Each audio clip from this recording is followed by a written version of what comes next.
Hello, I'm sure you are having a very interesting morning. My name is Clara Val. I am an architect and a professor at the Faculty of Architecture of University of Porto, Portugal's second largest city. It's a great pleasure to be doing this presentation in Israel. I wish I could be there in person. Instead of this, I'm doing this online, perhaps next year, maybe. Sorry for the pre-recording, but too many interferences happened so far, so we are trying to not to give space for more philos to appear. I apologize for my English pronunciation. That is worse when I try to put a lot of ideas in a short time. I'm doing this in my name and on behalf of José Guiar, that some of you had the pleasure to meet last year. He is also an architect and a professor at the Faculty of Architecture of University of Lisbon. We both wish to congratulate and express our thanks to the organization for the invitation, and we also wish to salute and express our gratitude to the Portuguese ambassador, Dr. Jorge Cabral, for the embassy support. Before we get into the subject of the communication, I would like to present a little bit of Portugal. Like Israel, we are a small country that faces west and sea. Despite our size, our landscape is very diverse, from the north with mountains and green landscapes to the waving and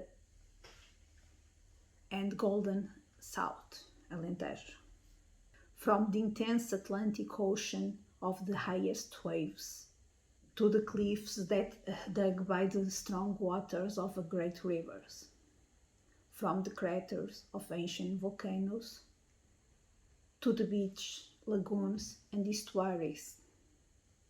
Legacies whose value has been recognized internationally, not only by the tourism, best European destination several times, but also because of the inclusion of a substantial number of Portuguese properties on the World Heritage List, highlighting the value of the natural territory where we stand upon, with the remaining of the primordial natural forests, the most ancient traces of human occupation, or the natural humanized landscape transformed over centuries by the hard work of generations, with the Alto Douro wine region, the oldest demarcated and regulated wine region in the world, famous by its port wine, or the Pico Island, stressing the way we can turn a diversity into value, something I know you can relate to. The inscription recognized the individual monuments, but also the collective value of buildings located in urban centers with long histories, like the ones mentioned here, or even the transformation that the need of defense of land and sea frontier imposed over time. And in this part, I should give the floor to Porto, the city I embrace as my own, although I am not born in Porto, the city where I work, but also the city I study, the city I want to know deeper and deeper. My intention was to make this presentation in the riverfront, but rain paid us a visit, so a Murphy Law again. Porto is also the city that is the star of several of my photos, the way I realize myself artistically. Portugal is a country that has made the sea its main call and destiny, a country of travelers, so it is also a place of mixed cultures, of shared heritage, the culture of those who passed through here over the millennium, the culture of those who live and return with what they bring from their travels, but also the culture or the culture legacy we have left in 7 parts of the world, some of them also World Heritage.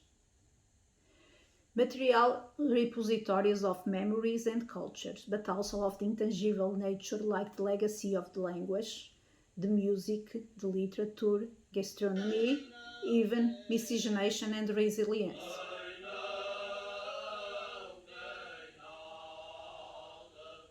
It was a short trip, so ideally you should come and pay us a visit. So now let's go into the conference theme, Heritage at Risk. To begin, as you can see, all the Portuguese World Heritage sites could face some natural disaster like earthquakes, landslides, or even volcanic activities. But not only natural hazards, anthropic reasons are also a threat to our heritage, maybe the most important one. Man makes, but man also destroys. I think you already had the opportunity to saw the video showing the impact of the 1755 Lisbon earthquake, still today the biggest in Europe and one of the biggest in the world. It was not an isolated phenomenon. It happened before and the possibility of a similar event exists. We don't know when, where, with what magnitude, but we do know that it can happen again.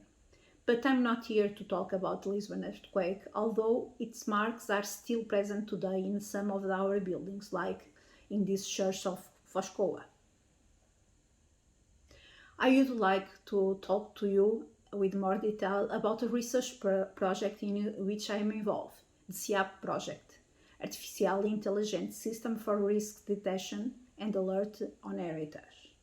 It is a project that is still ongoing, but interesting enough to share with you.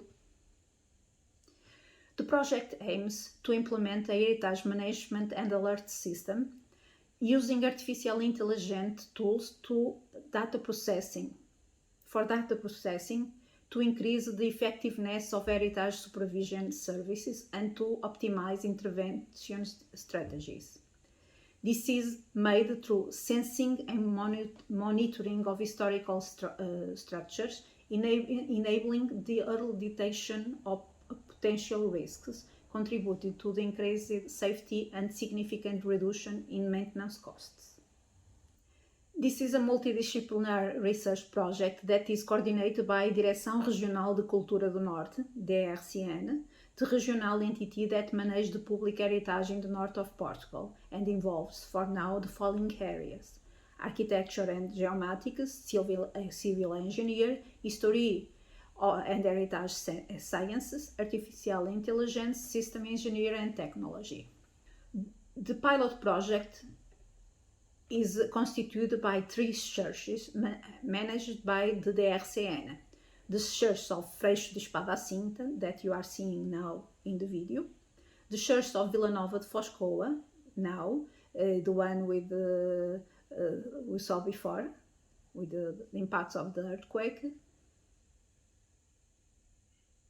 and the Church of Torre de Moncorvo, another in the nearby.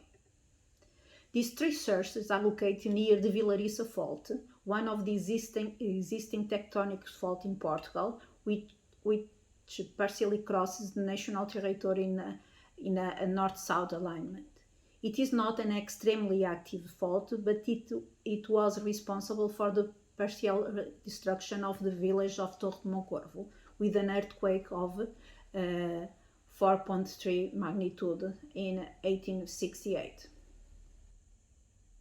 These are the locations of our study cases near the fault. This project was funded by the National Agency for Administrative Modernization as a part of a broader idea of bringing artificial intelligence to the public administration. Most of the other funded projects were exclusively about document digitalization, but SIAP considered digitalization as a step in the process and not the end in itself, as we'll see ahead. Of course, digitalization of documents is crucial for the very preservation of information with redundancy, and also because any automated treatment will only be possible after digitalization. The SIAP project is divided into two major areas. One on the knowledge acquisition side, with the collection of existing information, digitalization, treatment, organization, description, systematization, with the collection of other sources of information such as seismic data, climate data inside, and the production of new data, allowing new levels of information through sensing, monitoring, and 3D scanning. Our aim is to know each building as deeply as possible.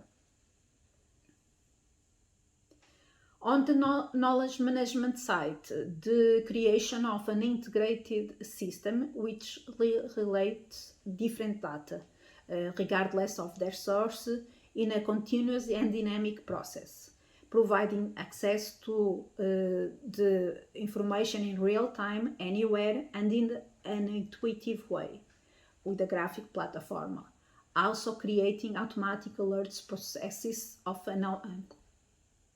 anomalous situations. The work involves, in a first phase, digitalizing of or collecting available information either in the DRCN on services or in the Fort of Sacavém, the National Archive related to building and national monuments. This phase also includes the identification of secondary sources that have been focused on these three important churches. After the establishment of references parameters, the thousands of documents relating to these three churches will be automatically treated, first in the optical recognition of characters, then in the recognition of language patterns that allow us to automatically define the types of documentation. For instance, letters, maps of measurements, reports of the work, specifications, and so on. We also intend to automatically process photographs and drawings, defining searchable attributes, including georeferencing, so that they can be easily invoked, for example, based on its location on the building, a time period, or a subject. We are talking about thousands of photographs, historical and contemporary, so it is important to define automated recognition algorithms that facilitate management. Using some historical data already available from previous campaigns, this will be complemented with new data from sensors placed in the churches, sensors that will measure relative displacement between points and absolute rotations around the horizontal axis, monitor the temporal evolution of slow movements. Also, vibration sensors are considered to capture possibly seismic movement, as well as humidity and temperature sensors for monitoring hydrothermal behavior of the spaces. All systems are equipped with remote transmission, so they can be integrated in real time with the project platform. Along with the sensor data, seismic data, and climate data provided by the Portuguese Institute for Sea and Atmosphere will be used. INSAR, Interferometric Synthetic Aperture Radar, uses satellites to measure changes in the land surface altitude. The INSAR techniques use two INSAR images of the same area acquired at different times and assess the difference between them. By applying this concept not only to two scans but to a time series, at this stage we are analyzing 2014-2021, we will have the possibility to follow the deformation of the Earth's surface in that area. Currently, the number of existing satellites allow us to have access to different images every 4 days, which can be considered almost real-time monitoring. By allowing the continuous monitoring of large areas, in the scope of the project we are covering an area of about 4,000 square kilometers, we analyze not only the building itself but the surroundings. This is decisive when we are facing very close active faults. Thus, we can analyze each of the points individually, understand their behavior over time.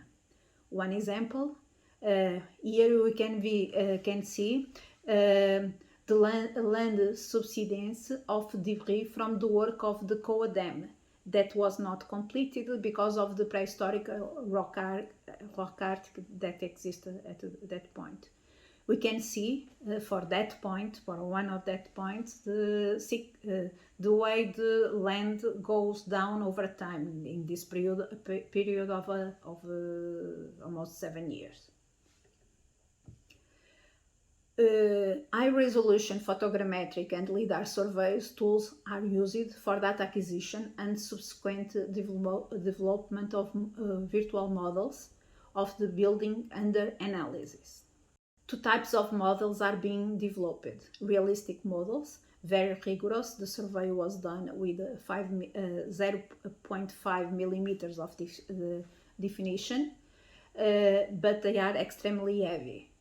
A model with all the information that will allow us to subtract the coordinates between models resultant from different campaigns, and therefore to identify slight movements of structures, for instance, the formation of the vaults. So they are very heavy, but they can be of extreme importance.